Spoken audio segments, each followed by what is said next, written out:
और सोमवार। आज बसंत पंचमी है। विष्णुप्रिया माता का प्राकट्य दिवस है।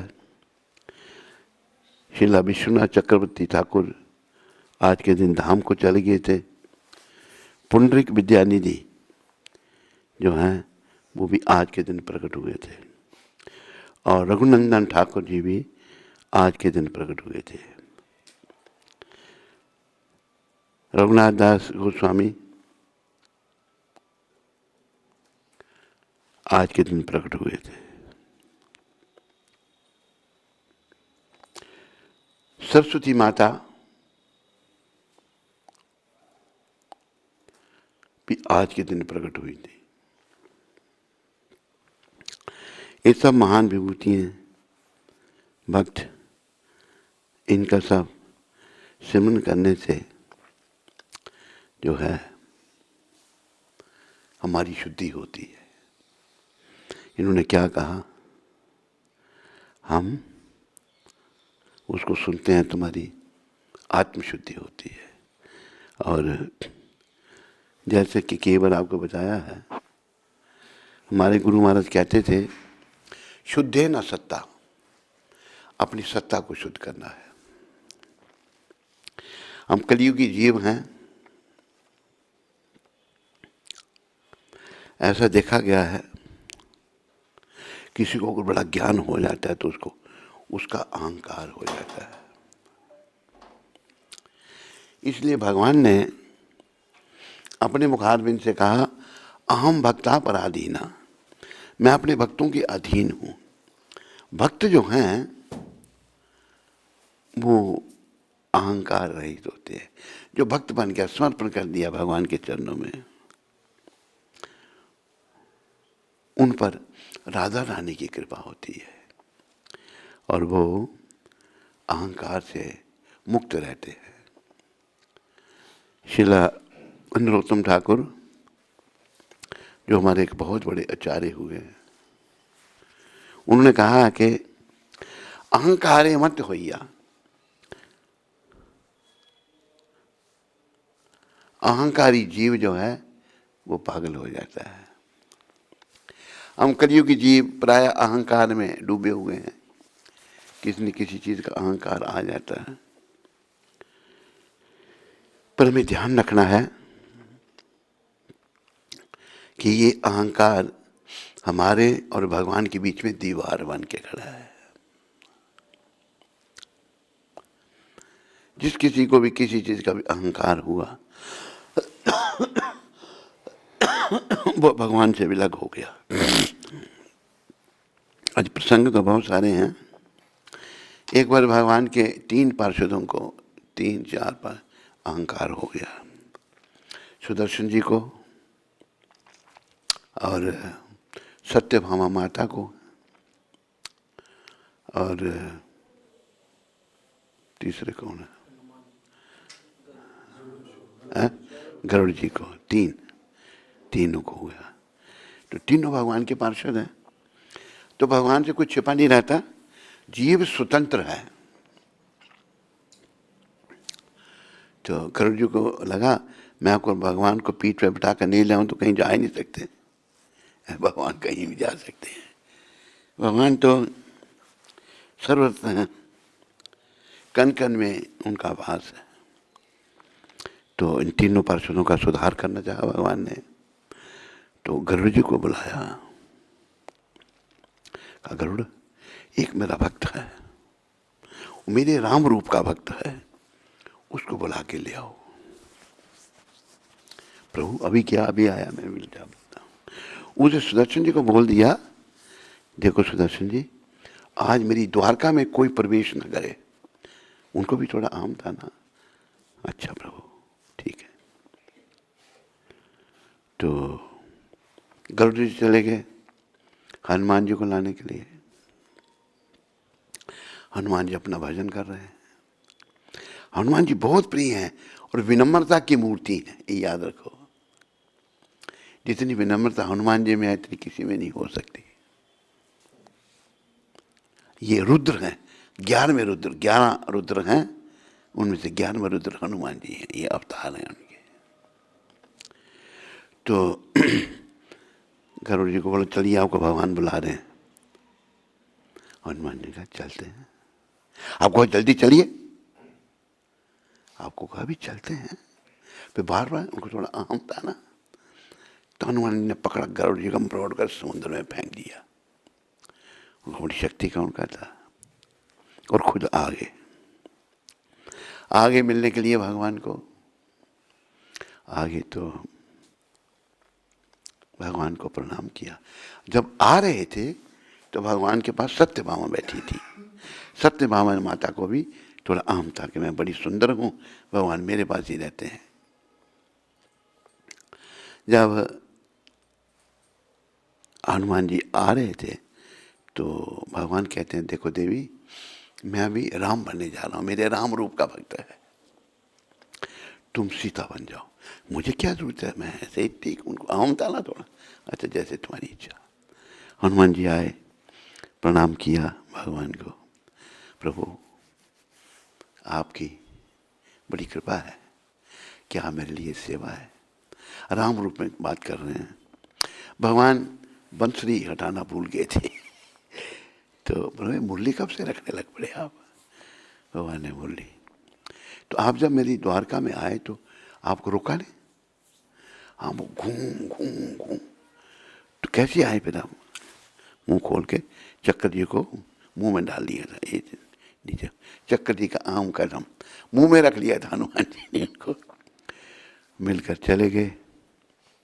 जब बात हो रही थी, चले नहीं गए, राम जी से बात हो रही थी और सत्यभामा जी थी। तो उन्होंने तो सीता माता के चरण में बड़ा प्रेम हनुमान जी का। उन्होंने कहा कि प्रभु आज ये दासी कौन आपके पास बैठी है, माता जानकी कहाँ है। सत्यभामा बोला मैं दासी लगती हूँ। उनका अहम कदम। उधर से गरुड़ जी आए, प्रभु उस बंदर के पास मुझे भेज दिया आपने, वो उदंड बंदर, ये नहीं बताया क्या हुआ। वो तो मुझे मिलके भी चला गया। तो तीनों का अहम खत्म कर दिया, सुदर्शन जी का, गरुड़ जी का और सत्यभामा जी का। तो भगवान के हम भक्त बनेंगे तो भगवान हमारी पद पद पर रक्षा करेंगे। आवश्यकता इस बात की है कि भगवान के प्रति समर्पित होना। केवल भक्तों को कष्ट आते हैं बड़े बड़े, भक्त कभी शिकायत नहीं करता। भक्त कहता है कि मुझे इससे भी तो बड़ा कष्ट लगना था, ये भगवान ने कम कर दिया। तो भक्ति ही जीवन है और भक्ति ही भगवान को प्रिय है। ज्ञान वैराग्य भगवान को इतने प्रिय नहीं जितनी भक्ति है। शबरी का बहुत बड़ा उदाहरण है। शबरी माता ना ज्ञान ना वैराग्य, बीलों की कन्या, लेकिन भाव इतना भगवान के प्रति, भक्ति इतनी है कि जिसका कोई अंत ही नहीं। जब भगवान दंडकरण्या में गए, जहाँ पर शबरी माता भी रहती थी, मतंग ऋषि के आश्रम में, वहाँ भगवान पूछ रहे हैं, ऋषि मुनि सब प्रतीक्षा कर रहे थे, यहाँ शबरी कहाँ है, शबरी कहाँ रहती है। देखो भगवान सब जानते हैं, बता रहे कि मुझे भक्त मेरे प्रिय हैं। किसी ऋषि मुनि के पास नहीं गए भगवान, शबरी के पास गए। वो शबरी कितना ज्ञान। भगवान कहते माते कुछ खाने के लिए दो, बेर हैं, जंगलों में बेर होते हैं। मन में आया कोई बेर तो खट्टे भी होते हैं, खट्टा बेर भगवान को चलाए, ये तो ठीक नहीं है। भाव वो चखे बेर को, मीठा हो तो भगवान के हाथ में दे दे, खट्टे को फेंक दे। झूठे फल शबरी के खाए, बहुविधि स्वाद बताई, सबसे ऊंची प्रेम सगाई। प्रेम भगवान को। दुर्योधन के मेवा त्यागे, साग विदुर घर खाई। दुर्योधन 56 भोग बनाए थे लेकिन भक्त नहीं था। हम नहीं खाते तुम्हारे यहाँ। तो याद रखो हमारे भगवान को, राम भी वही कृष्ण भी वही। राम ही केवल प्रेम प्यारा, जान लही सो जानन हारा। और प्रेम हम सबके हृदय में है, पर वो ढका हुआ है। प्रेम जो है छुप गया है, उसको जागृत करना है। और छुपा हुआ प्रेम कैसे जागृत होगा? श्रवणम कीर्तनम विष्णु, स्मरणम पाद सेवनम, अर्चनम बंदनम दास्यम साख्यम आत्मनिवेदनम, नवजा भक्ति के द्वारा। और एक शब्द कहे हैं, इनको सब याद रखो। पोथी पढ़ पढ़ जुग मोआ, बोलो। पंडित भया न कोय, ढाई अक्षर प्रेम के, पढ़े सो पंडित होए। जो प्रेम करता है भगवान को वो असली पंडित है। जैसे एक कथा भी छोटी सी है, पहले भी सुनाई है, इसी संदर्भ में है। एक बार नारद जी महाराज जो अनन्य भक्त हैं भगवान के, वो जा रहे थे, एक बड़ा विद्वान पंडित मिला उनको। नारद जी को प्रणाम किया, कहा कि आप धन्य हैं, आप कभी वैकुंठ जा सकते हैं। आप जब वैकुंठ जाओ तो भगवान को पूछना मेरी मुक्ति कब होगी। नारद जी कहते हैं पूछेंगे। आगे नारद जी बड़े, जो बट वृक्ष था बहुत बड़ा, उसके नीचे एक चुमार बैठ के जूते सीने का काम करता था। उसने भी प्रणाम किया और यही पूछा, नारद जी आप जब भगवान के पास जाएं, मेरा प्रश्न पूछना मैं कब मेरी मुक्ति होगी। नारद जी आए वैकुंठ में, पूछा भगवान को। कहते वो जो ब्राह्मण है ना, उसको भी 7 जन्म लगेंगे और चमार इसी जन्म में मेरे पास आ जाएगा। चमार के शरीर में भी वही आत्मा है, ब्राह्मण के शरीर में आत्मा परमात्मा की है। नारद जी को शंका हुई, कहते प्रभु, नारद जी को विश्वास न हुआ कि भाई ब्राह्मण को नहीं मिलेंगे भगवान, चमार को मिलेंगे। नारद जी भगवान से कहते कि तेरी शंका का समाधान यही 2 व्यक्ति करेंगे। जब तुम जाओ पूछेंगे आप वैकुंठ गए थे, भगवान क्या कर रहे थे, कहना सुई के छेद में से हाथी को गुजार रहे थे। आपके प्रश्न का उत्तर मिल जाएगा। जिसका पुस्तकों का ज्ञान था, बड़ा विद्वान पंडित, भाव भक्ति कुछ नहीं थी। जैसे एक भजन में कहते हैं ना कि भाव का भूखा हूं मैं और भाव ही बस एक सार, भाव से जो मुझे भजे तो भव से बेड़ा पार। भाव ही सब कुछ है और भाव सबके अंदर है, लेकिन बट गया है। उसको पुनः कृष्ण के चरणों में लाना है। स्त्री में भाव है, बच्चों में भाव है, धन में भाव, बहुत सारी चीज़ों में भाव है, भोग विलास में भाव है, भगवान के प्रति कोई भाव नहीं।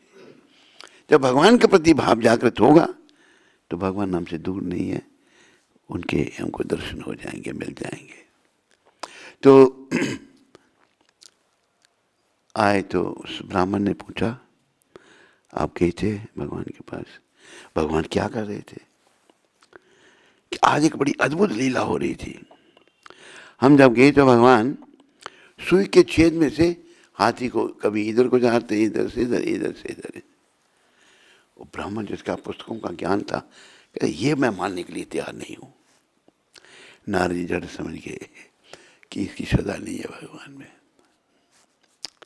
कहा कि आपकी मुक्ति 7 जन्मों के बाद होगी।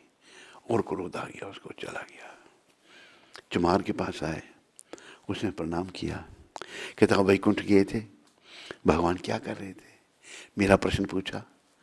तो नारद जी कहते हैं कि बड़ी अद्भुत लीला हो रही थी। कहते क्या? कि सुई के छेद में से भगवान हाथी को गुजारते, इधर से इधर, इधर से इधर। चमार रोने लग पड़ा, आंखों से आंसू बहने लगे। कहते तुम मानते हो उस बात को? कहते नहीं मानने वाली क्या बात है? चमार कहता है क्या, कैसे, क्यों मानते हो, कैसे मानते हो? कि देखो कितना बड़ा बट वृक्ष है। हाँ है, बट वृक्ष में छोटे छोटे बीज होते हैं, खसखस जितने। उस छोटे से बीज में मेरे भगवान ने इतना बड़ा वृक्ष छुपा के रखा है। मेरे भगवान क्या नहीं कर सकते, कुछ भी कर सकते हैं। नारद जी कहते वाकई इसकी पूरी सदा भगवान के चरणों में, तेरा इसी जन्म में तुम धाम में जाएगा। तो भक्ति, प्रभुपाद जी ने क्या दिया है? भक्ति। हमें भक्त बनना है। मैंने अपनी संस्था में बड़े बड़े ज्ञानी देखे, और विचारों का पतन होते भी देखा, उनका पतन भी हो गया। ज्ञान अर्जित कर लेते हैं लेकिन जीवन में धारण नहीं करते। तो ज्ञान भी चाहिए लेकिन वो जीवन में धारण करना बड़ा आवश्यक है। भाव और भक्ति बड़ी आवश्यक है। भगवान तो भाव के भूखे हैं। अनेकों उदाहरण हैं कि भगवान भावुक भक्तों को मिलते हैं, भावुक भक्तों के पास चले जाते हैं भगवान। अनेकों कथाएं, एक नहीं अनेकों। तो और पहले जो भक्त हमारे आचार्य चले गए हैं उनकी स्मृति में ये भजन हम गा लें। ये अनिलो प्रेमा धन करुणा प्रचुर,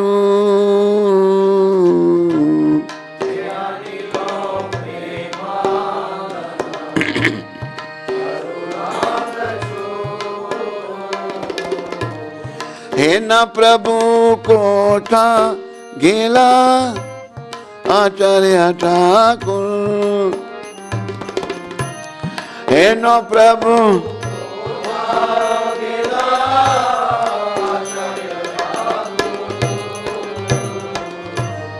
कहा मोरा स्वरूप रूपा कहा सनातन, कहा मोरा कहा कहा दास रघुनाथ पतिता पावा,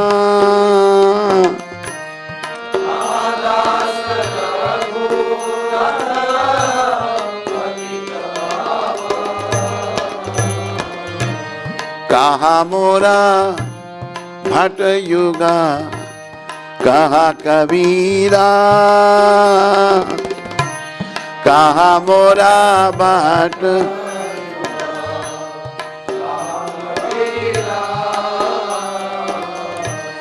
एका काले को था गेला गोरा नटरा,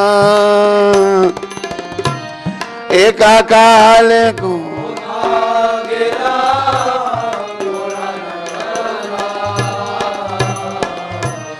पाषाणे कुटीबो माता अनिले पाशिबो,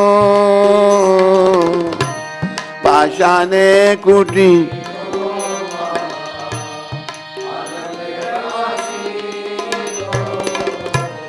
गौरंगा गुनेरा निधि कोठा गेले पवो, गौरंगा गुने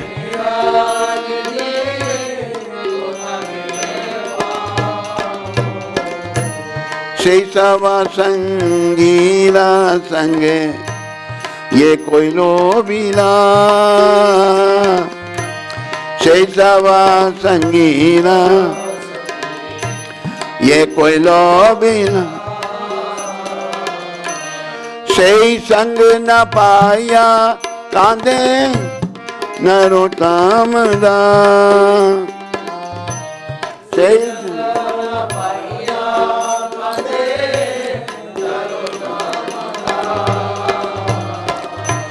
ये अनिलो प्रेम धन करुणा प्रचुर, ये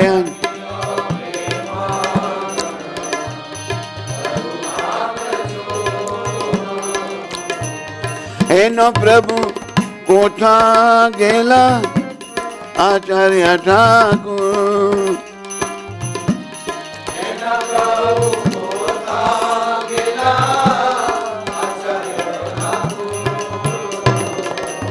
जय आचार्य ठाकुर, जय आचार्य ठाकुर, जय आचार्य ठाकुर, जय आचार्य ठाकुर।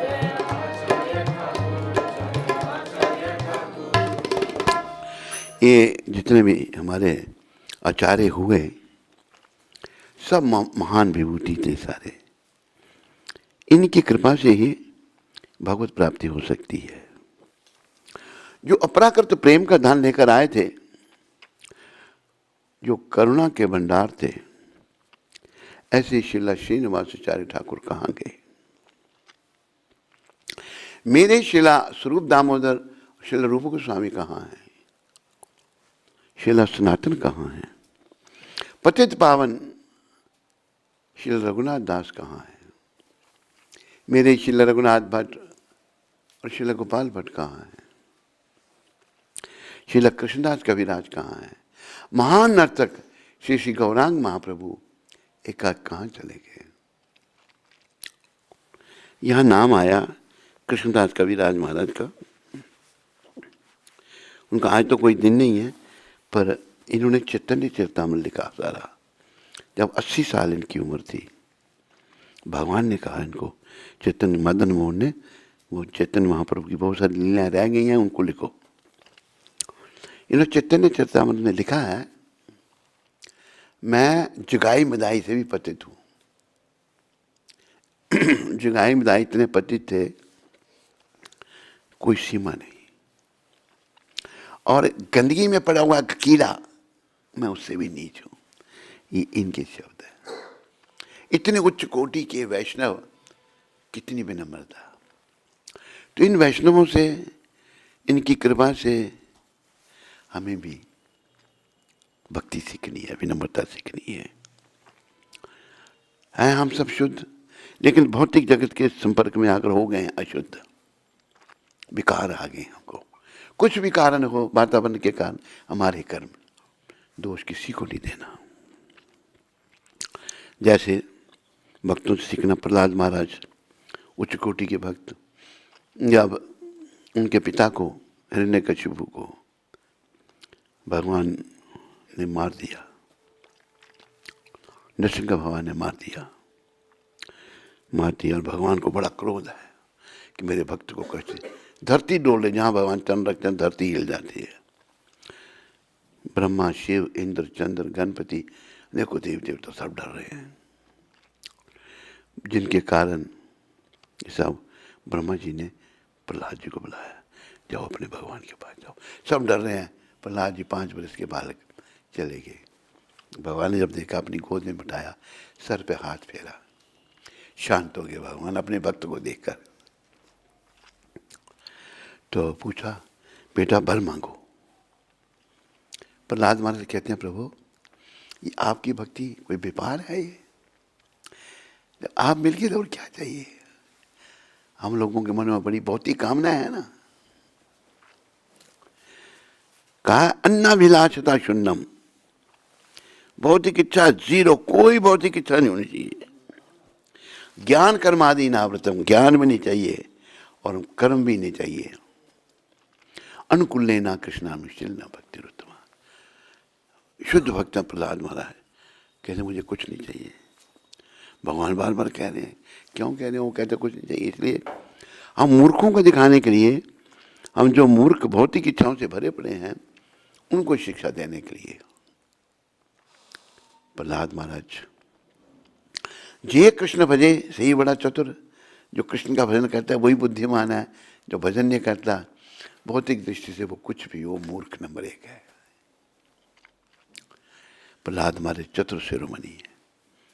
भगवान में कह रहे हैं नहीं मांगूंगा, भगवान नाराज होंगे।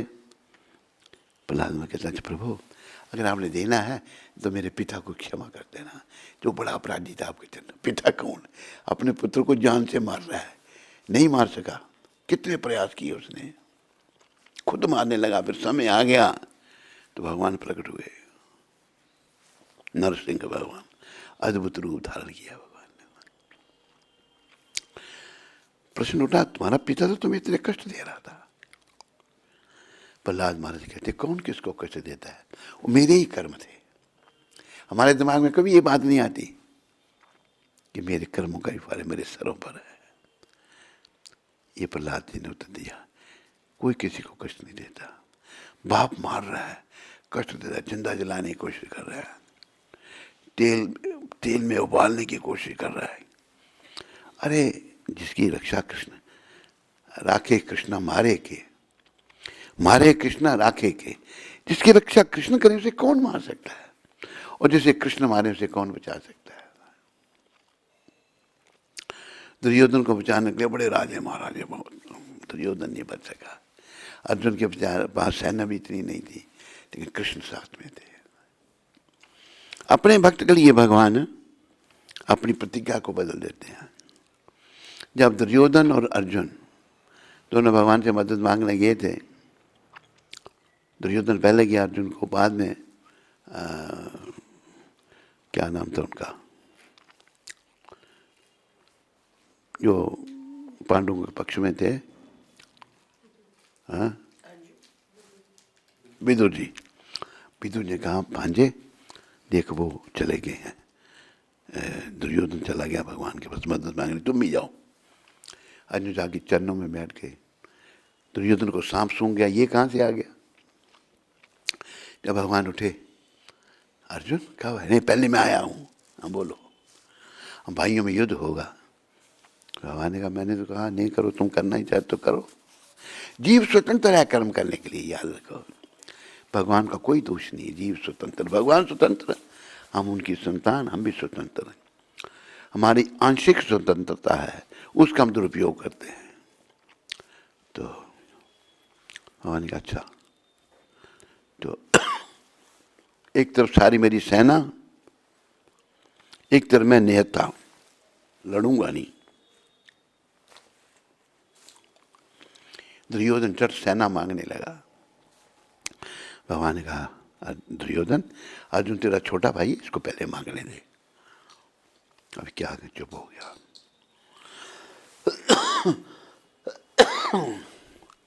दुर्योधन सोचने लगा ये भी सेना मांग लेगा और जीत जाएगा, क्योंकि वो भौतिकवादी है, वो भक्त नहीं है। पर अर्जुन ऐसे नहीं थे, अर्जुन भक्त थे। गीता में भगवान ने कहा भक्तों सी सखा चेती रहस्य मिदम उत्तमम, तुम मेरे भक्त और सखा हो, इसलिए मैं गीता का परम गोपनीय रहस्य तुमको दे रहा हूं। ये भगवान के शब्द हैं गीता में। हमें ध्यान रखना है, ज्ञानी बनो पर भक्ति को मत भूलो। भक्त पहले बनो, ज्ञानी बाद में। जो भक्तों का ज्ञान है वही भगवान का प्रिय है। ऐ जो खाली ज्ञान है पर विज्ञान नहीं, भक्ति नहीं, वो भगवान का प्रिय नहीं।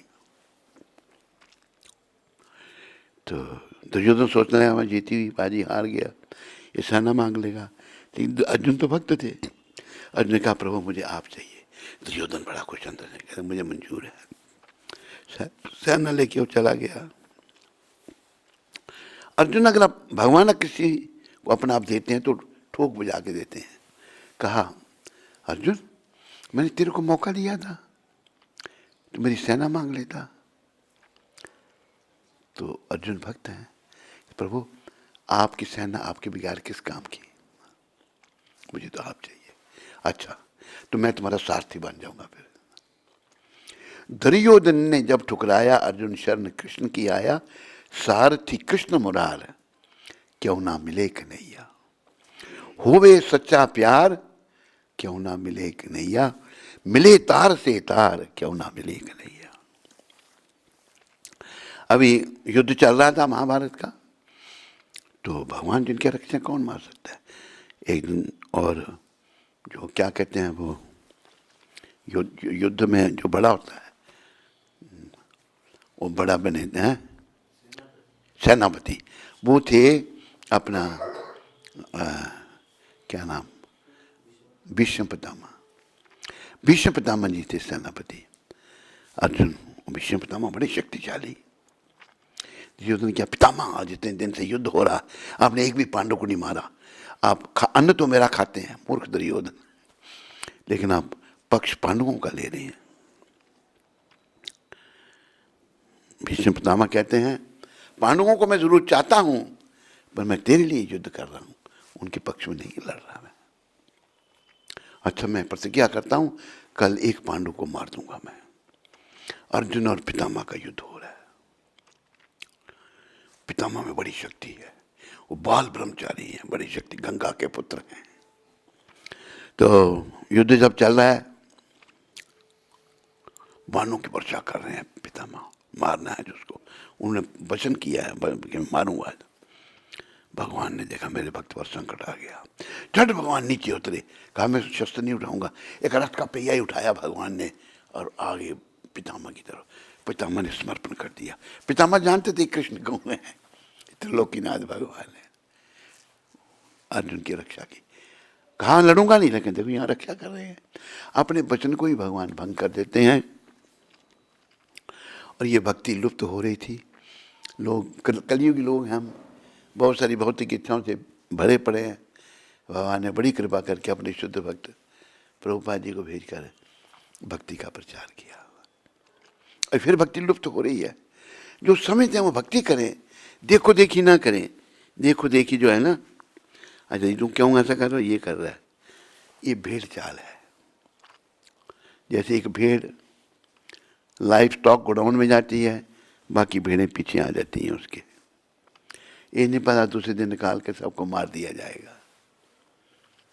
हमें जो भगवान कहते हैं वो करना है, जो प्रभुपाद कहते हैं वो करना है। अभी पूरे इंटरनेट में भी एक स्टेटमेंट प्रभुपाद जी का मैं पढ़ता हूँ, बोलता हूँ। Srila Prabhupada spoke very strongly about our society not existing for the purpose of sense gratification.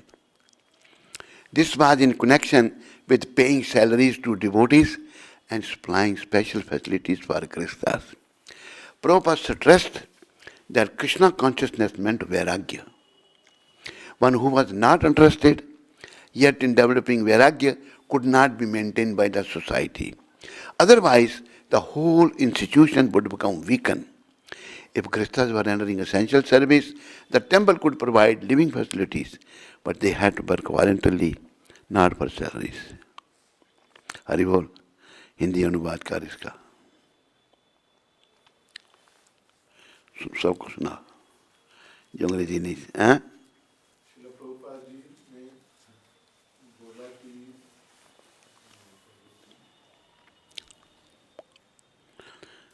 बहुत मजबूती के साथ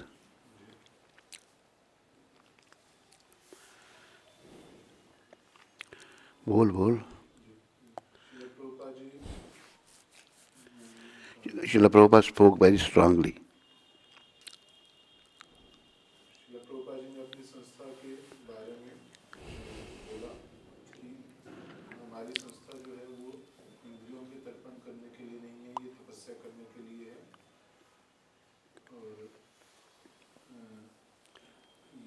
संदर्भ में था कि जो भक्तों को तनख्वाह दी जा रही थी और गृहस्थियों को स्पेशल फैसिलिटीज दी जा रही थी, विशेष सुविधाएं दी जा रही थी। प्रभुपाद जी ने इस बात पर बल दिया कि कृष्णा कॉन्शियसनेस का अर्थ वैराग्य है। जो व्यक्ति अभी तक वैराग्य धारण नहीं कर सकता, उसको संस्था मेंटेन नहीं कर सकती, नहीं तो पूरी संस्था खराब हो जाएगी। अगर गृहस्थी लोग अच्छी बहुत ज़रूरी सेवा कर रहे हैं तो मंदिर उनको रहने के लिए सुविधा दे सकता है, लेकिन उनको स्वेच्छा से कार्य करना होगा, तनख्वाहों के लिए नहीं। तो ये प्रभुपाद कह रहे हैं दोष आ रहा है, कैसे भगवान मिलेंगे, जबकि कलयुग में प्रभुपाद जी जैसे महान संतों की कृपा से जिन्होंने गौर निताय दिए। और गौर निताय कैसे हैं? गौर निताय, गौर भगवान जब पुरी से वृंदावन प्रकट करने आ रहे थे, जंगल से आए, झारखंड के जंगल से, तो भगवान सदा राधा भाव में कीर्तन करते थे। तो जंगली जानवरों ने जब भगवान के मुखारबिंद से हरि नाम सुना, वो भक्त बन गए, वो भी कीर्तन करने लग पड़े। वाघ हिरण को गले लगा रहा है, शत्रुता कदम। एक वाघ होगा कोई मेरे जैसा बैठा रहा, वो नहीं उठा।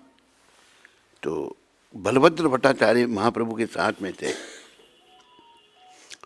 तो भगवान जाते जा रहे हैं कीर्तन करते हुए, पशु पक्षी सब कीर्तन कर रहे हैं। तो बाघ बैठा है, वो मोटी बुद्धि का होगा, वो ये भगवान जब उसे टकराए जाकर। बाघ बड़ा दुष्ट पशु है, भगवान के स्पर्श होते ही वो भी कीर्तन करने लग पड़ा, हरे कृष्ण कृष्ण कृष्ण हरे हरे राम राम राम। तो भगवान ने सबको नाम का दान दिया, पशु पक्षियों को दे दिया। हम तो वही मनुष्य हैं। पशु पक्षी जो हैं बुरे कर्मों के कारण से कारण पशु पक्षी बनते हैं, पशु बनते हैं। हम मनुष्य शरीर में आए हैं, अच्छे कर्म किए, पता 84 लाख योनियों चक्कर लगाया क्या, अभी इस शरीर में प्रभुपाद कृपा से, गौनीता की कृपा से हम अपना जीवन सफल कर सकते हैं। भक्ति करें, बस भक्ति को प्राथमिकता दें, भक्ति को सब कुछ समझें, तो हम अपने घर को वापस जा सकते हैं। लेकिन हम सब पैसे के पीछे, भोग विलास के पीछे, जहाँ मौका मिला स्त्रियों के चक्कर में पड़ गए, स्त्रियों को मौका मिला पुरुषों के चक्कर में पड़ गई। ये शरीर भगवत प्राप्ति के लिए है। भगवत प्राप्ति के लिए हमको अन्नाभिलाषता शून्यम ज्ञान कर्मादीनावृतम, भौतिक इच्छाएं शून्य, जीरो, ज्ञान कर्म भी नहीं चाहिए। अनुकूल लेना कृष्ण, जैसे भगवान चाहते हैं ऐसी भक्ति करनी है। भक्ति करने से हमारा जीवन सफल होगा। बोलो भक्ति माता की जय। तो ये तो बोल दिया ना मैंने अपना कर्त। मैं ये नहीं बोला पूरा, कहाँ तक था मैं? मेरे शिला रघुनाथ भट्ट, शिला गोपाल भट्ट कहाँ है? शिला कृष्णदास कविराज कहाँ है? महान नर्तक श्री श्री गौरांग महाप्रभु एकाक कहाँ चले गए? मैं अपना सर चट्टान में मारकर फोड़ डालूंगा और अग्नि में कूद पड़ूंगा। सभी दिव्य गुणों के निधि स्वरूप श्री श्री गौरांग महाप्रभु को मैं कहाँ पाऊंगा? इन सब संगियों का संग ना पाकर श्री श्री गौरांग महाप्रभु ने, इन संगियों के संग गौरांग महाप्रभु ने अपनी दिव्य लीलाएं की। उनका संग ना पाकर नरोत्तम दास मात्र रो रहा है। ये नरोत्तम ठाकुर ने यह भजन लिखा है। बोलो श्रील नरोत्तम ठाकुर की। नरोत्तम ठाकुर कौन थे? राजा के पुत्र, राजकुमार। कोई दिलचस्पी नहीं राजकुमार, माँ बाप के इकलौते पुत्र, राजा के बेटे, बस केवल चैतन्य चरण। बहुत बड़े हमारे आचार्य हुए शिला नरोत्तम ठाकुर। तो आज श्रीमती माता विष्णुप्रिया जो भगवान की धर्मपत्नी थी, महाप्रभु के दो विवाह थे। पहला विवाह भगवान ने लक्ष्मी प्रिया से किया था, जब भगवान गया में गए अपने पितरों को पिंड देने के लिए। ये शिक्षा दी भगवान ने, हमें भी अपने पितरों को पिंड देना चाहिए। हम सबके पितर हैं। ये भौतिकवाद जिन्होंने 60 साल राज किया भारत में, भौतिकवाद फैलाया और हमारी संस्कृति को ख़त्म करने का प्रयास किया। कई खत्म होंगे कि अभी बचे हैं कुछ। ये जो गर्भपात, बच्चों का मारना, ये सब इन्होंने लोगों ने किया। गर्भ में गर्भपात करना ब्रह्म हत्या से दुगना पाप है। बड़ा पाप फैलाया इन लोगों ने। लेकिन प्रभुपाद आ गए हमें बचाने के लिए। अभी देश में भी थोड़ा परिवर्तन आ रहा है। हम जाके आंखें खोलें, क्योंकि एक दिन हमने ये शरीर छोड़ना है। माता विष्णुप्रिया भगवान की 3 विभिन्न अंतरंग शक्तियाँ हैं, श्री भू एवं लीला।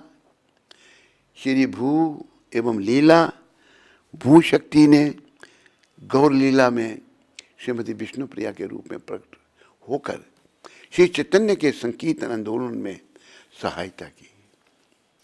श्री कृष्ण लीला में सत्यभामा के पिता राजा सत्यजीत, श्री गौरांग लीला में विष्णुप्रिया देवी के पिता सनातन मिश्र ब्राह्मण के रूप में प्रकट हुए।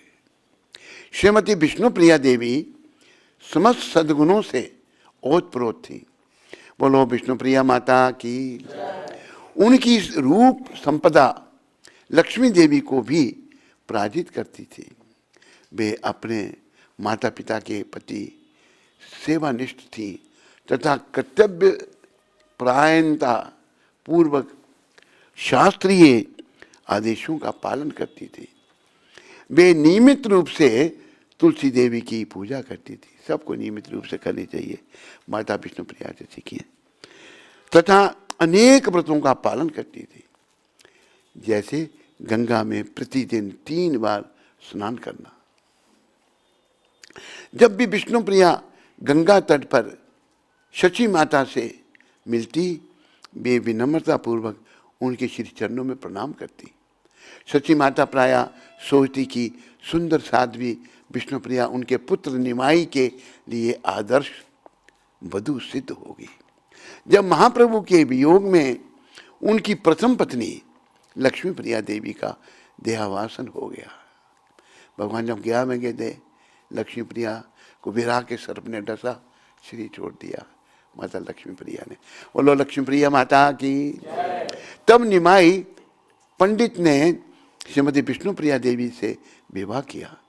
श्री चैतन्य मंगल एवं श्री चैतन्य भागवत में इस अति मंगल विवाह महोत्सव का विस्तृत विवरण दिया गया है। एक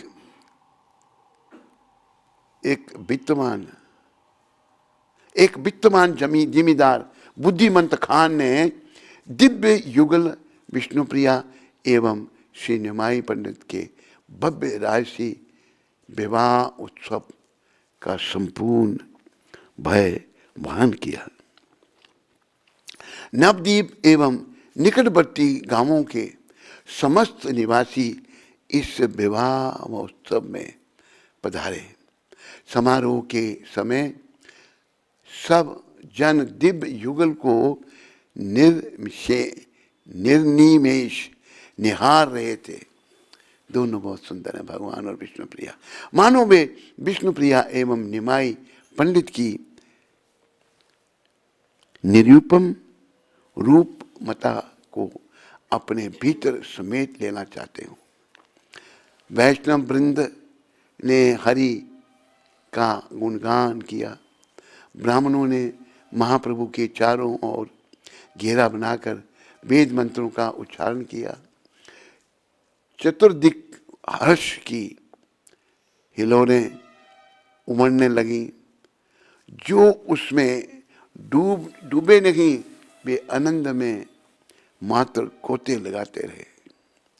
विवाह उत्सव के अतिरिक्त वृंदावन दास ठाकुर ने विष्णुप्रिया की लीलाओं का विशेष वर्णन नहीं किया है।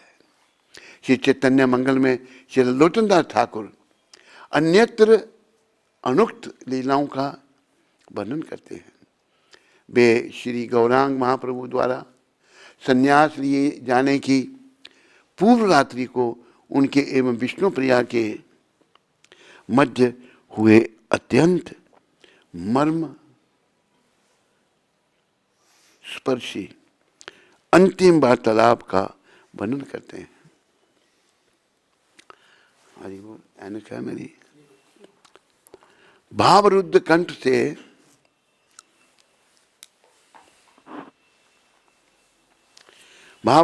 से विष्णुप्रिया ने कहा, हे प्राणनाथ, कृपा कर मुझे बताएं, क्या यह किंवदंती सत्य है कि आप संन्यास ग्रहण कर लेंगे तथा मेरा त्याग कर देंगे?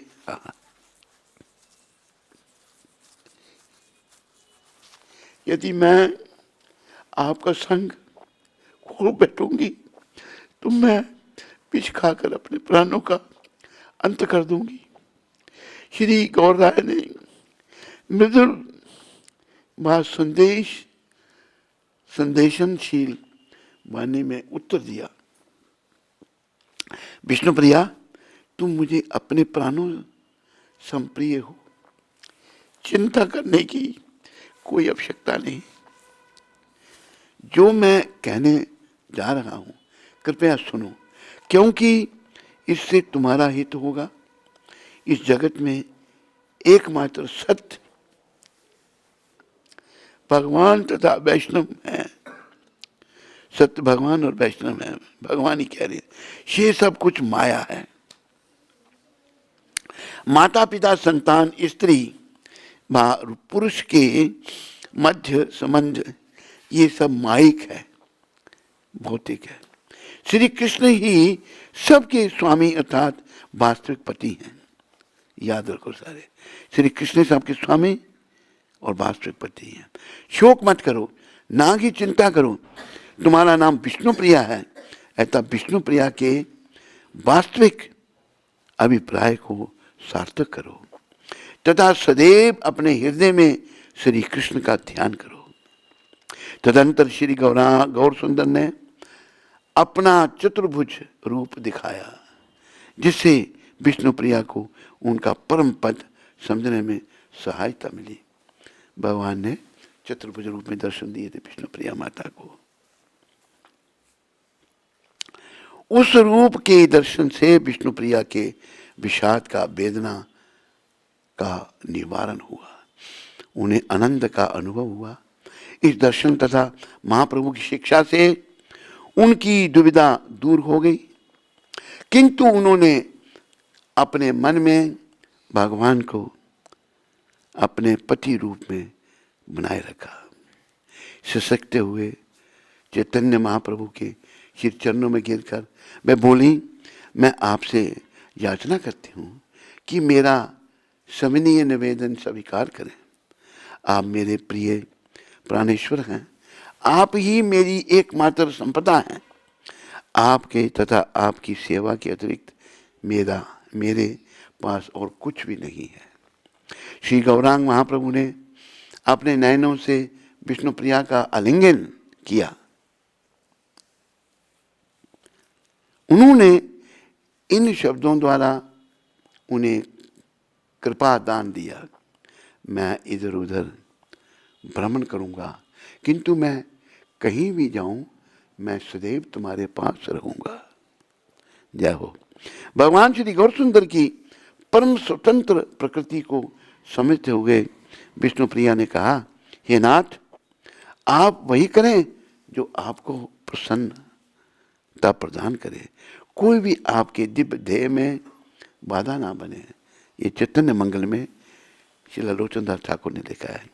श्री निमाई पंडित के नवद्वीप से प्रस्थान कर जाने के पश्चात विष्णु प्रिया ने अत्यंत कठोर एवं नैष्ठिक जीवन शैली अपना ली।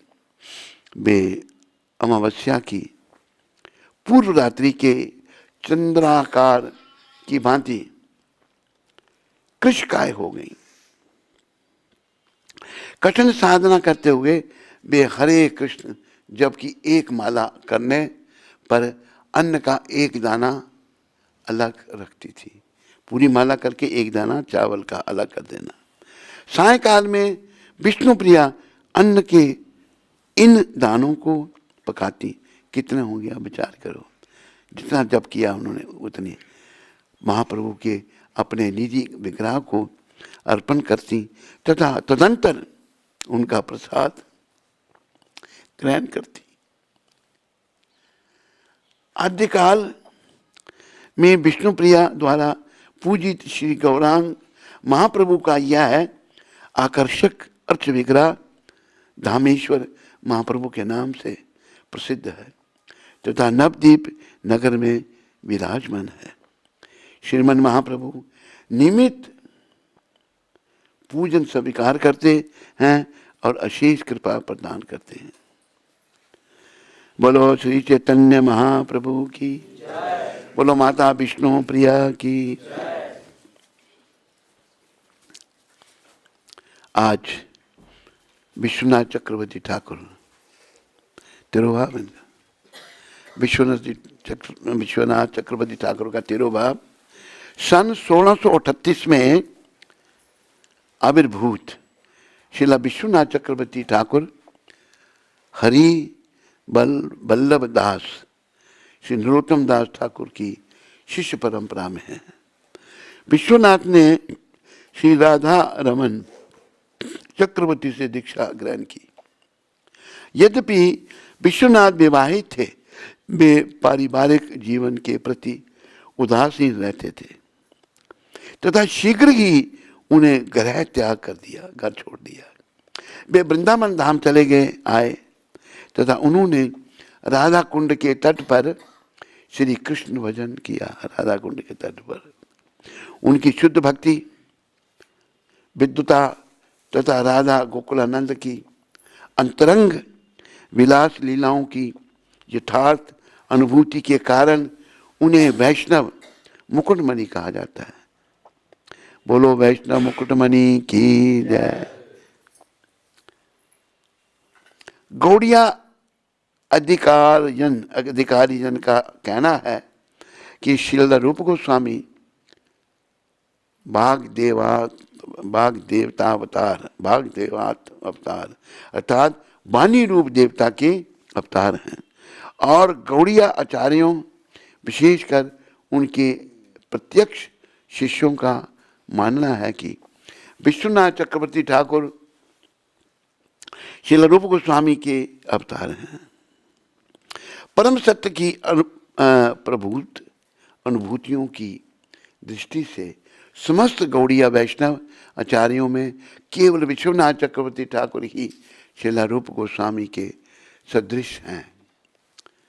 विश्वनाथ चक्रवर्ती ठाकुर का नाम ही उनके स्थिति को विवेक्षित करता है।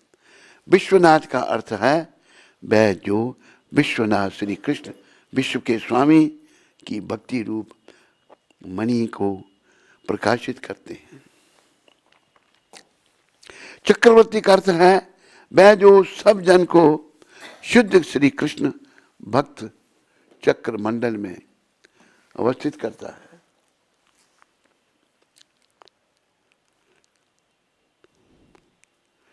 विश्वनाथ चक्रवर्ती ठाकुर प्रमुख संरक्षक, प्रतिपालक तथा आचार्य थे। गौड़िया वैष्णववाद का विकास श्री चैतन्य महाप्रभु से प्रारंभ हुआ। परवर्ती काल में श्रीनाथ ठाकुर भक्ति विनोद ने इसे पुनर्जागृत किया। श्रीला भक्ति सिद्धांत सरस्वती ठाकुर ने इसका विस्तार किया तथा इस्कॉन के संस्थापक आचार्य श्रीला भक्ति वेदांत स्वामी महाराज प्रभुपाद ने विश्व भर में इसका प्रचार प्रसार किया। बोलो श्रीला प्रभुपाद की। वृंदावन में अपने प्रवास के समय विश्वनाथ ने राधा गोकुलानंद एवं श्री गिरिराज के अर्च विग्रहों का पूजन किया। उनकी गोवर्धन शिला सर्वप्रथम श्री चैतन्य महाप्रभु द्वारा पूजी गई। तदंतर रघुनाथ दास गोस्वामी, कृष्णदास कविराज, श्री मुकुंद दास, श्रीमती कृष्णप्रिया ठाकुरानी और तदुपरांत विश्वनाथ चक्रवर्ती ठाकुर ने उसका पूजन अर्चन किया। अधुना यह गिरिराज गोवर्धन विग्रह वृंदावन में राधा गोकुलानंद मंदिर में विराजमान है। कुछ आचार्य दावा करते हैं कि यह गोवर्धन शिला इस्कॉन के कृष्ण बलराम मंदिर में निकट रमण रीति में भागवत निवास में शोभान्वित है।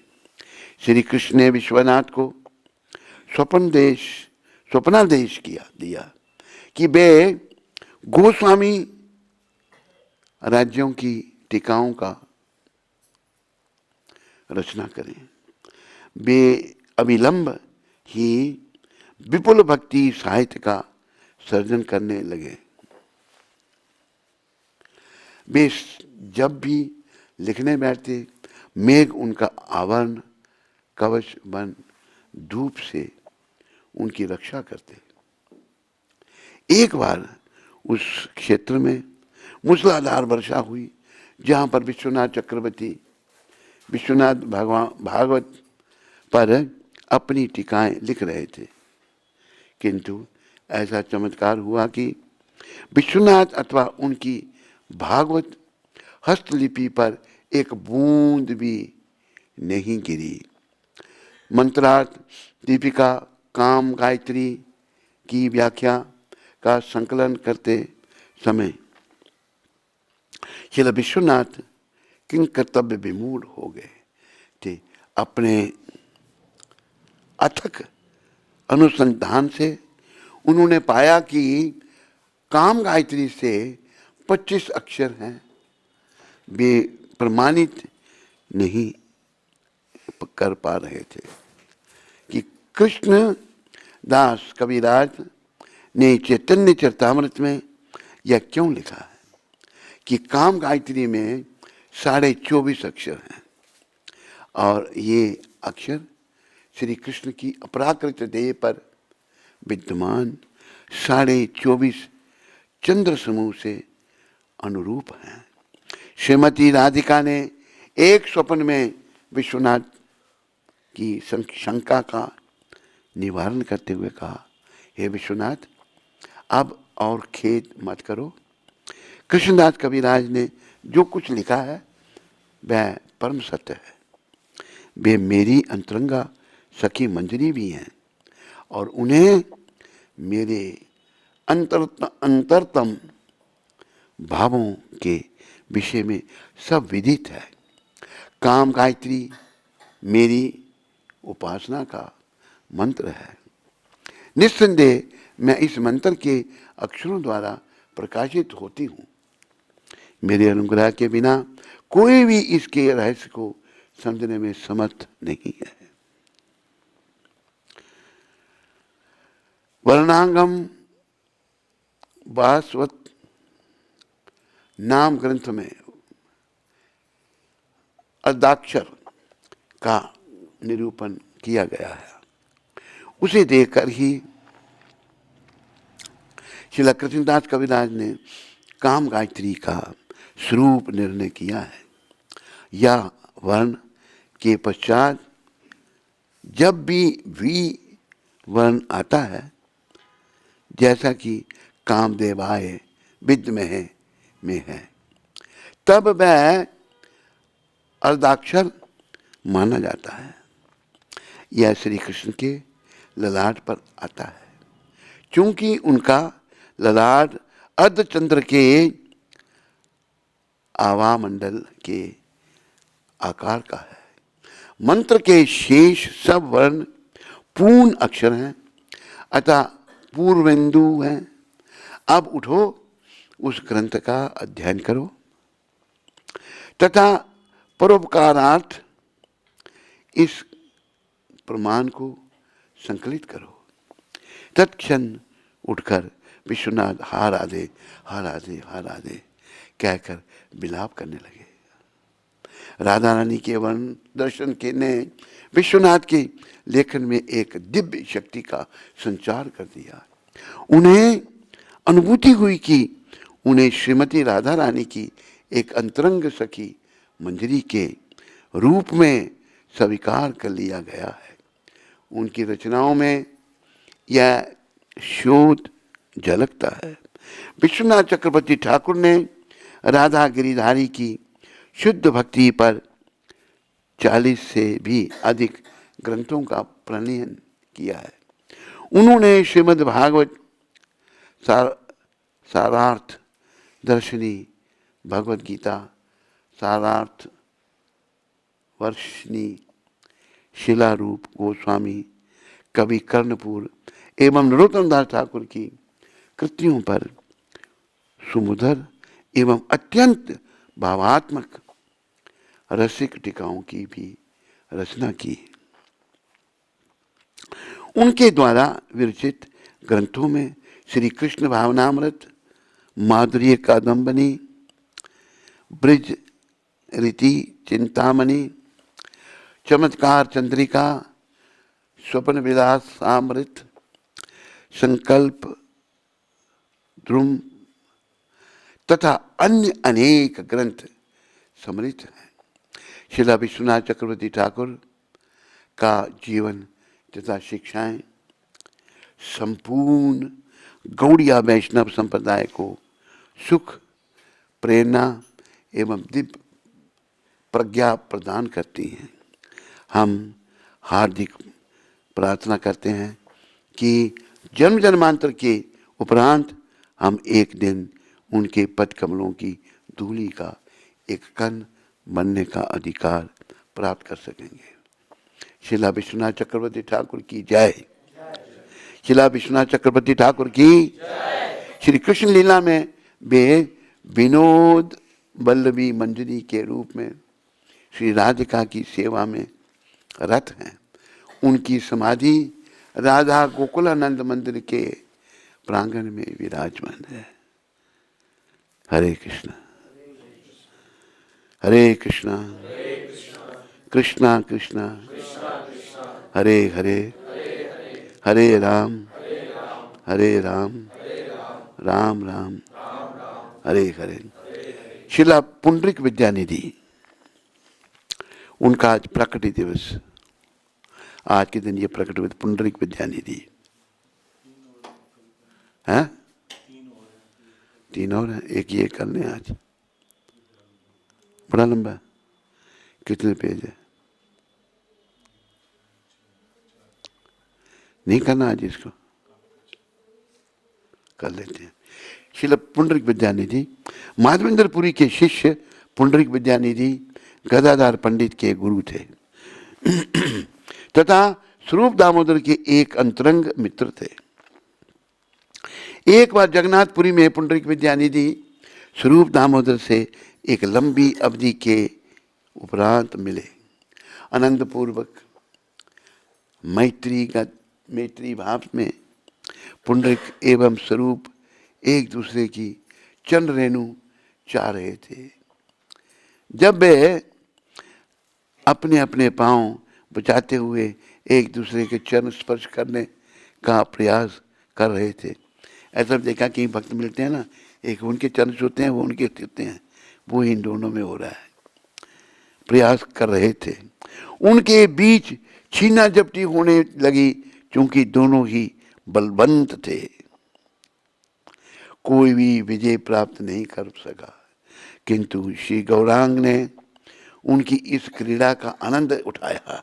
गौरांग महाप्रभु चलेगा तथा सब जन खिलखिलाकर हंस पड़े, सब हंसने लगे।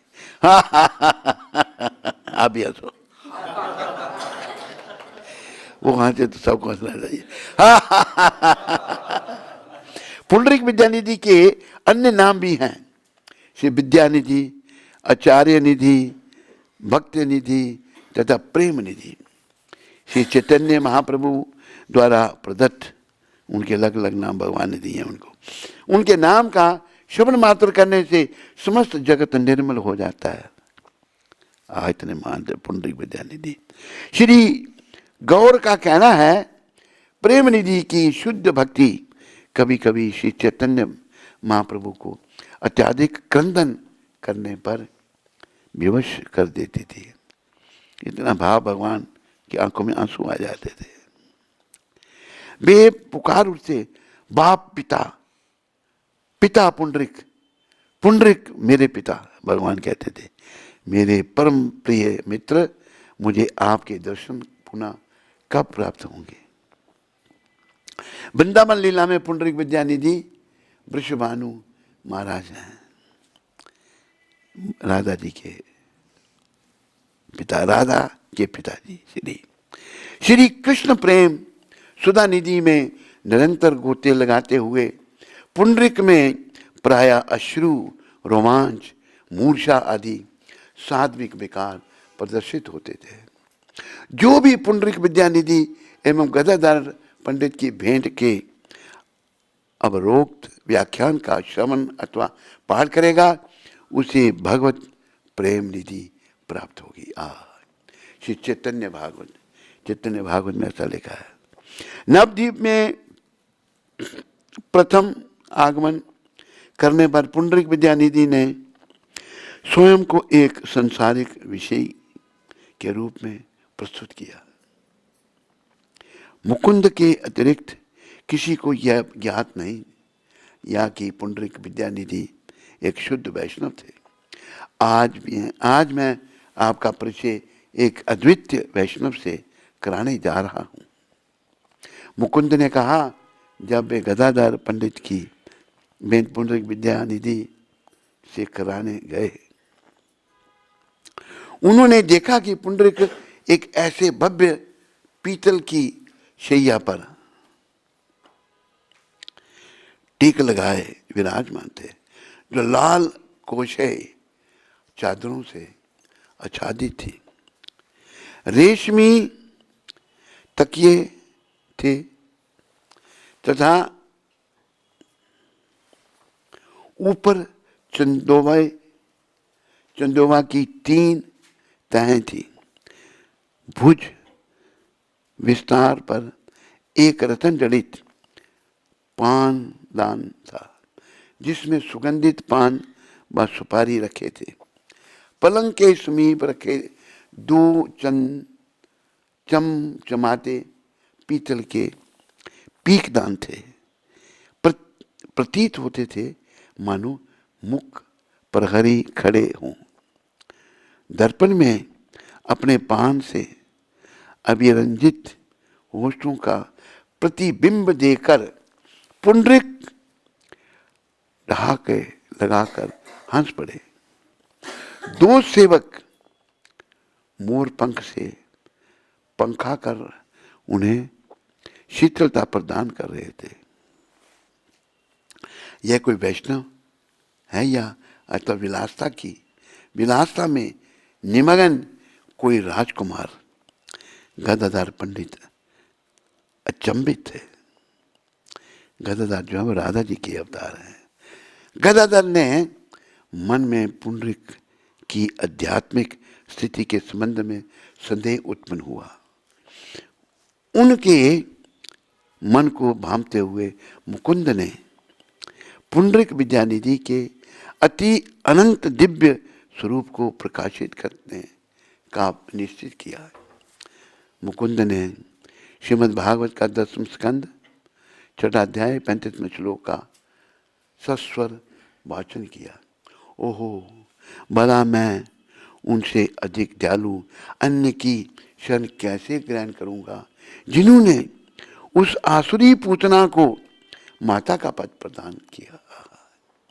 यद्यपि मैं बाल कृष्ण का वध करने हेतु आई थी, उसने अपने स्तन से चूसे जाने के लिए घातक विष तैयार किया था। इस श्लोक का श्रवण करते ही पुंडरीक विद्यानिधि पूर्णतः परिवर्तित हो गए। उनके नेत्रों से अश्रुओं की सुरसरिता बह निकली। उनकी देह सफेद बिंदुओं से आच्छादित हो गई तथा विपुल पुलकावली से व्याप्त हो गई।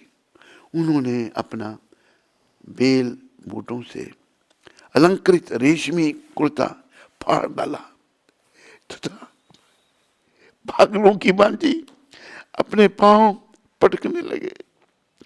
भूमि पर लौटते हुए भी विलाप करने लगे। भगवान अपार कृपा भंडार है, किंतु उन्होंने मुझे अपनी कृपा से वंचित रखा है। उनके वस्त्र पीतल की छैया, कोशय, चादरों, दर्पण, पीकदान, उनका समस्त राजसमान चितरे चितरे हो गया, टुकड़े टुकड़े हो गया।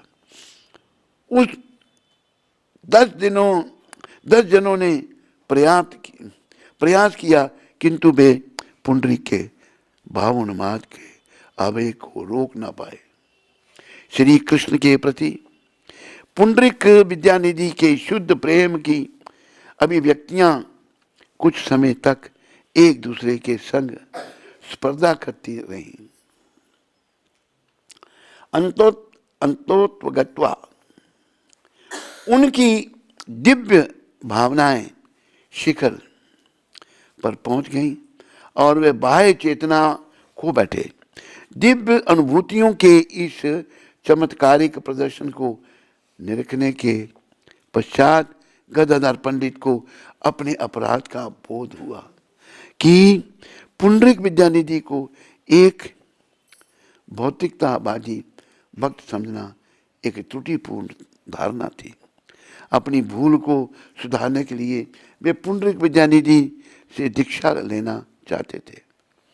6 घंटे उपरांत पुंडरीक विद्यानिधि को पुनः चेतना लाभ हुआ। अब वे शांत व स्थिर चित्त दिखे। उन्होंने प्रसन्नतापूर्वक गदाधर पंडित को दीक्षा दी। ब्रज लीला में पुंडरीक विद्यानिधि श्रीमती राधा रानी के पिता हैं। उनकी समाधि 64 समाधि पीठ में है। बोलो श्रीला पुंडरीक विद्यानिधि महाराज की। देखने में वो लगते हैं बड़े राजे महाराजे, लेकिन शुद्ध भक्त भगवान के उस विलासता जीवन में वो छुपे हुए थे। ऐसे थे श्री पुंडरीक विद्यानिधि। रघुनंदन जी का कितना है, ये भी कर ले, तुम्हारी क्या है? हाँ?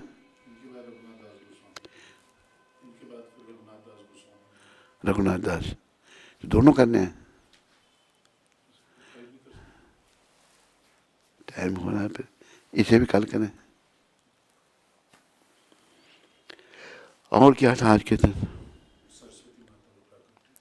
उसका क्या निकाला तुमने? कुछ नहीं। आज के दिन सरस्वती माता क्या बता रहा था भाई, तुम कहाँ गया वो? सरस्वती माता का प्रकट बताओ सबको। आज के दिन ब्रह्मा जी के द्वारा सरस्वती माता जो है उनका प्रागट्य हुआ। ऐसा भी कुछ जगह वर्णन आता है कि ब्रह्मा जी ने अपने कमंडलों के जल से छींका दिया, उससे माता सरस्वती प्रकट हुई और प्रकट होकर माता उन्होंने संसार में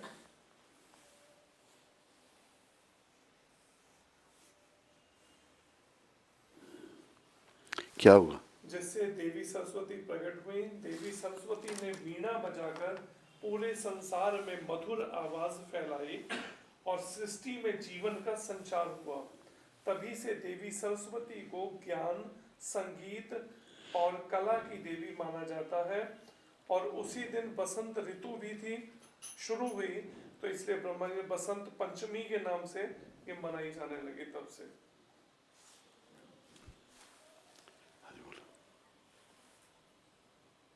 उनके एक हाथ में वीणा, दूसरे हाथ में माला, तीसरे हाथ में पुस्तक और चौथे हाथ में वर मुद्रा थी। ब्रह्मा जी ने उन्हें ज्ञान की देवी के रूप में पूजा और उन्हें वाणी, विद्या और कला की देवी के रूप में स्थापित किया। बस कहा जाता है कि जब ब्रह्मा जी ने देवी सरस्वती को प्रकट किया तो वसंत ऋतु का आगमन हुआ उस दिन से, इसलिए वसंत पंचमी। बोलो सरस्वती माता की, बोलो विद्या देवी सरस्वती माता की, बोलो बसंत ऋतु की। तो आज 3 तारीख है, तो आज 3 तारीख को प्रभुपाद ने जय गोविंद को एक पत्र लिखा था, प्रभुपाद की शिक्षामृत।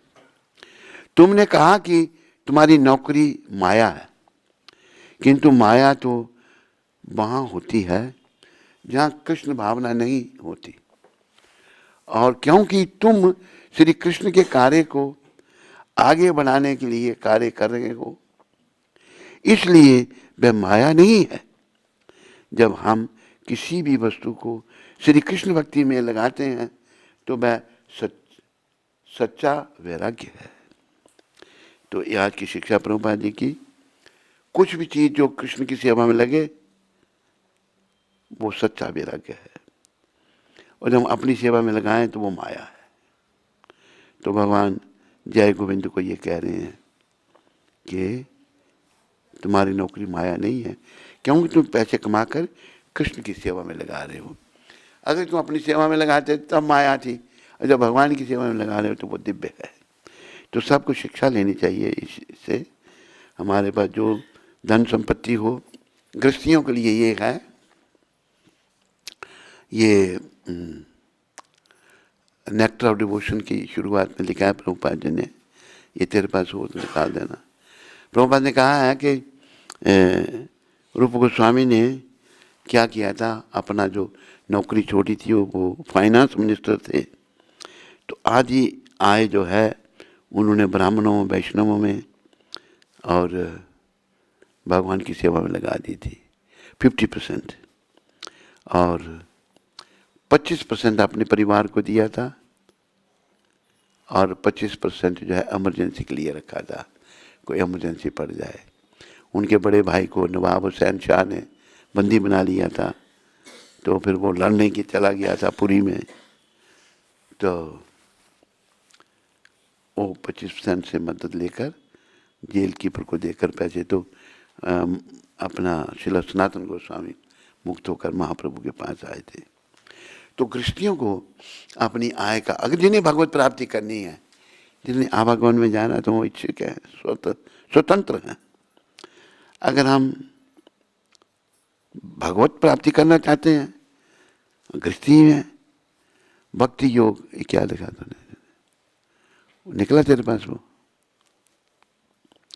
ये मैं, यही चैतन्य की महाप्रभु की भेंट। अच्छा, श्री चैतन्य महाप्रभु की भेंट दबीर खास तथा साकर मलिक नामक दोनों भाइयों से मालदा जिले के रामकेली गांव में हुई थी। इसी भेंट के बाद दोनों भाइयों ने राज की नौकरी से अवकाश प्राप्त करके श्री चैतन्य के साथ हो लेने का निश्चय, दोनों भाई रूप सनातन निश्चय किया था। दबीर खास ही बाद में रूप गोस्वामी बने। उन्होंने अपने पद से अवकाश प्राप्त कर लिया और अपनी नौकरी के दौरान जितना धन संग्रह किया था उसे वे अपने साथ लेते आए। श्री चैतन्य चरितामृत में बतलाया गया है कि वह धन लाखों अशरफियों में, यानी सोने की मोहरों में लाखों, कितना धन होगा, के रूप में था और लाखों डॉलर के बराबर था। और इससे एक बड़ी नाव भर गई, नौका भर गई, धन से नाव भर गई थी। उन्होंने इस धन का आदर्श तौर पर विभाजन किया। कैसे? जिसका अनुसरण विशेष रूप से भक्तों को तथा सामान्य रूप से प्रत्येक मानव को करना चाहिए। विशेष रूप से भक्तों को, सामान्य रूप से सारे व्यक्तियों को करना चाहिए। उन्होंने अपने धन का 50% कृष्ण भावनामृत व्यक्तियों अर्थात ब्राह्मणों तथा वैष्णवों में और 25% अपने संबंधियों में बांट दिया तथा शेष 25% आपत्ति काल तथा निजी खर्च के लिए रखा। बाद में जब साकर मलिक ने भी अवकाश लेना चाहा तो नवाब ने अत्यधिक क्रुद्ध होकर उन्हें जेल में डाल दिया था। किंतु साकर मलिक ने अपने भाई के निजी धन का लाभ उठाया जो ग्रामीण साहूकार के यहाँ जमा था और इस तरह वे हुसैन शाह की जेल से बच निकले। तो रूप गोस्वामी ने, उन्होंने तो कुछ भी नहीं लिया, उनको तो नवाब ने जेल में डाल दिया। जब रूप गोस्वामी ने, वो फाइनेंस मिनिस्टर थे और सनातन गोस्वामी जो थे वो प्राइम मिनिस्टर थे। महाप्रभु को मिलने के बाद उन्होंने फाइनेंस मिनिस्ट्री छोड़ी। उनको तो इतना धन मिला, दुनिया भर का धन, वो कैसे उन्होंने बांटा वो भी बताया है। और सनातन को जेल में डाल दिया, वो छोड़ के चलेगा उसको जेल। तो जेल से वो धन का ही उपयोग करके निकले। दोनों भाई रूप सनातन चैतन्य महाप्रभु की सेवा में आ गए। कितने बड़े पदों को दोनों ने, एक प्राइम मिनिस्ट्री छोड़ दी, दूसरे ने फाइनेंस मिनिस्ट्री छोड़ दी। हमें हमारे जीवन का उद्देश्य भगवत प्राप्ति करना है। शिला रूप शिला सनातन की कृपा से हम मोह माया से अपने मन को हटाएं और श्री कृष्ण के चरणों में, राधा रानी के चरणों में, गौर नित्या के चरणों में लगाएं। बोलो शिला रूप सनातन की जय, बोलो भगवान चैतन्य महाप्रभु की जय, नित्यानंद प्रभु की जय। हाँ जी। तुलसी मंजरी माता आनंद गुजरात से। हरे कृष्णा गुरु महाराज जी, आपके पावन चरणों में कोटि कोटि दंडवत प्रणाम। गुरु महाराज, आपने जो मार्ग मुझे प्रदर्शित किया है उसमें आपकी आज्ञा के अनुसार मैं 32 माला पूर्ण हो जाती हैं। मैं सदैव आपकी कृपा की अभिलाषी हूँ। आप ही मेरे परमपिता हैं। कृपया ऐसे ही मुझ पर और मेरे परिवार पर अपनी कृपा बरसाते रहें। मेरे दोनों बच्चे ने वृंदावन में आपके दर्शन करके आपका आशीर्वाद प्राप्त किया था और आज भी वे आपकी आज्ञा का पालन कर रहे हैं। कृपया हम सब पर ऐसे ही अपनी कृपा बनाए रखें। हरे कृष्णा, दंडवत प्रणाम। ये गुजरात में से। अच्छा, क्या नाम? तुलसी मंजरी जी।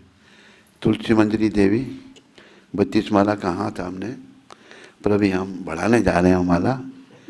भारतीयों के लिए 64 माला हैं।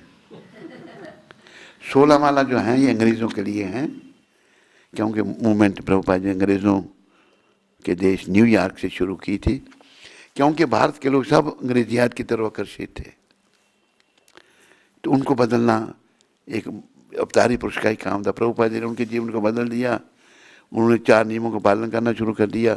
जब करना उनके लिए 64 माला मुश्किल था। लिखा है प्रभुपाद ने, कल पढ़ा था हमने, तो 16 माला की। तो 16 आपने 32 करने, बहुत अच्छा है। अब अगर इसी जन्म में धाम में जाना है तो और आगे बढ़ना पड़ेगा। 64 माला। और ये भी ध्यान रखो सारे लोग, चलते फिरते उठते बैठते नाम जपते रहो। भगवान गौर हरि ने कहा है, उठी थे वैसी थे, खाई थे छुई थे। ये कौन बार बातें कर रहा है बड़ी देर से? कौन है ये? उठते बैठते खाते सोते, उठी थे वैसी थे, खाई थे छुई थे, यथा तथा नाम ले।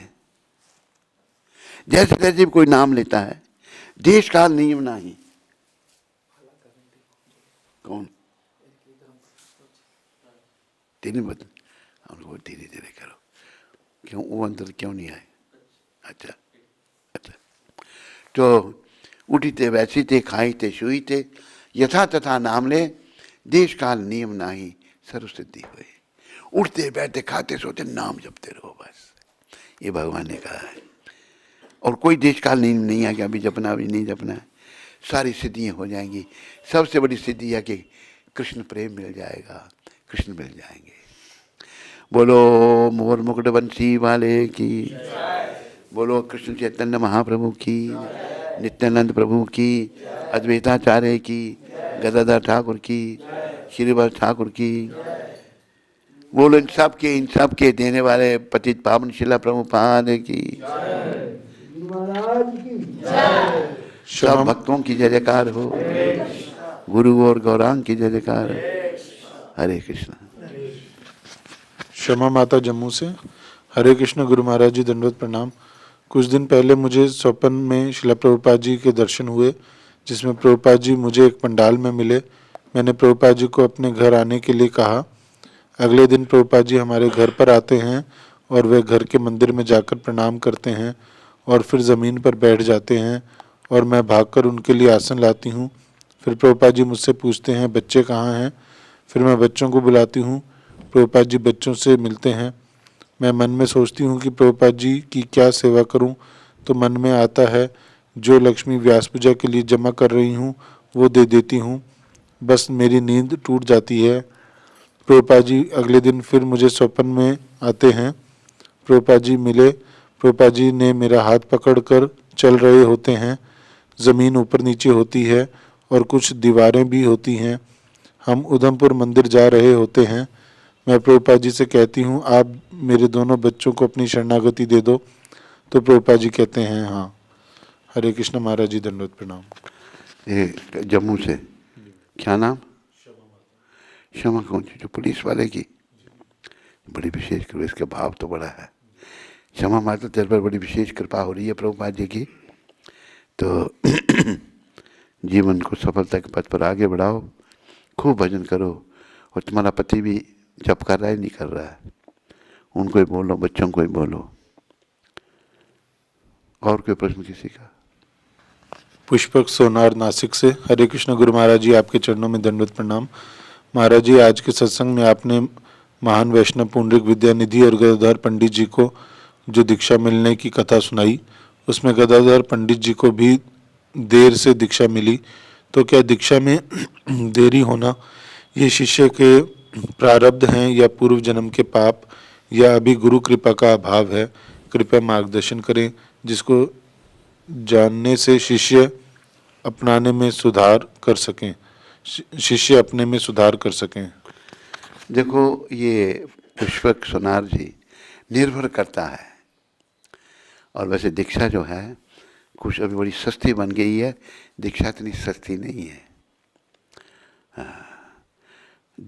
एक वर्णन आता है, दीक्षा काले करे भक्त आत्मसमर्पण। दीक्षा काल में भक्त आत्मसमर्पण करता है।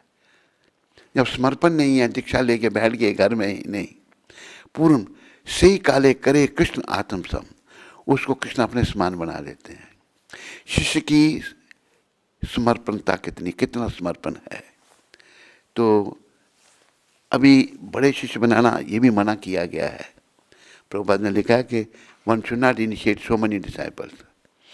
तो हम ये चाहते हैं प्रभुपाद कृपा से, बड़े इकट्ठे ना हों, थोड़े ही हों, पर वो काम के हों, ऐसे हों, शुद्ध भक्त बने सारे, और शुद्ध भक्ति का प्रचार करें और जीवन को सफल करें। ये जो आपने पूछे कैसा है, डिपेंड करता है, सबके लिए अलग अलग है। हम क्या बताएं किसी का क्या कारण है या भाव में कमी है, पर मेन बात ये है, प्रभुपाद ने कहा है, in the beginning we gave the initiations because we wanted to run the society. शुरुआत में हमने दीक्षाएं दे दी कि हमको संस्था चलानी थी, पर now the standard must be set. Standard मतलब जो भक्त हों स्टैंडर्ड के हों, ठीक हों, जो वास्तव में भक्ति कर रहे हैं, जो भगवत प्राप्ति करना चाहते हैं, दीक्षा लेकर घर बैठने के लिए नहीं।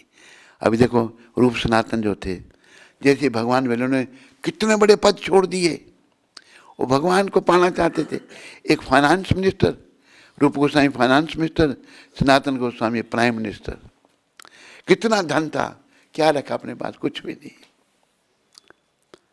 तो हम प्रभुपाद कृपा से जो प्रभुपाद की आज्ञा पालन करने का प्रयास कर रहे हैं, एकदम जल्दी दीक्षा नहीं। कई गुरु दे देते हैं, ठीक है, अगर आपको बड़ी जल्दी हो तो आप भी उनमें से किसी से ले लो, कोई चिंता नहीं। हमसे लेनी है, जब प्रेरणा होगी हमको अंदर से, तब हम दीक्षा देंगे, जल्दी नहीं। क्योंकि शिष्य के कर्म ऊपर लेने पड़ते हैं। एक बार प्रभुपाद जी का स्वस्थ अच्छा नहीं था, ये मेरे ख्याल में वृंदावन की बात है या बम्बई की बात है, मेरे ख्याल या मायापुर की बात है। मैंने प्रभुपाद जी को कहा, क्योंकि मैं तो इस बात से कन्विंस था कि प्रभुपाद इस जगत के नहीं है, बड़ी विशेष महात्मा है। ऐसे संत महात्मा मैंने नहीं देखे, आपने तो किसी को देखा नहीं होगा, मैंने बचपन से साधु संत देखे। तो मैंने प्रभुपाद जी की स्वस्थ अच्छा नहीं देखा। मैंने पूछा, मैं प्रभुपाद आप बीमार क्यों हैं? झट उन्होंने कहा, तुम्हारे कारण हम बीमार हैं। ये उनका उत्तर था, इतने शब्द कहे। तो जब शिष्य गुरु स्वीकार करता है तो उसका कर्म लेता है ऊपर, ये कोई आसान चीज नहीं है। ये प्रभुपाद के शब्द मैं आपको बता रहा हूं, जो मेरे साथ बीती थी। हरे कृष्णा पुष्पक सनार जी, हरि बोल।